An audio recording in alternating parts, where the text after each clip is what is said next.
Hi hello నమస్తే అండి. Welcome to Jhansi kitchen blogs. ఈరోజు నేను మీకు మరమరాలతో లడ్డు ఎలా తయారు చేసుకోవాలో చూపించబోతున్నాను. ముందుగా పావు కిలో మరమరాలు తీసుకోవాలి, అలాగే అరకిలో బెల్లం తీసుకోవాలి. స్వీట్ తక్కువగా తినేవాళ్ళైతే ఒక 50 గ్రాముల బెల్లం తగ్గించుకోండి.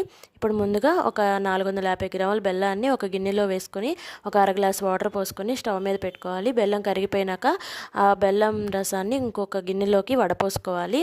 తర్వాత ఆ బెల్లం పాకాన్ని మళ్ళీ స్టవ్ మీద పెట్టి పాకం వచ్చేదాకా కలపెడుతూ ఉండాలి. చూడండి, నేను వీడియోలో చూపించిన విధంగా కొంచెం తీగ పాకం రావాలి, అంటే ముద్ద చేస్తే అలా ముద్ద నిలవాలండి.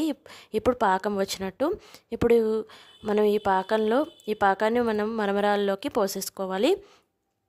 ముందుగా మనం ఒక బేషన్లో మరమరాలు పెట్టుకున్నాం కదా, ఇప్పుడు ఈ బెల్లం పాకాన్ని మరమరాల్లో పోసేసుకొని ఈ విధంగా పైకి కిందకి కలబెట్టేసుకొని వేడిగా ఉన్నప్పుడే మనం చేతికి కొంచెం నెయ్యి రాసుకొని ఇలా ఉండల్లా చేసుకుంటే మరమరాల లడ్డు రెడీ అండి.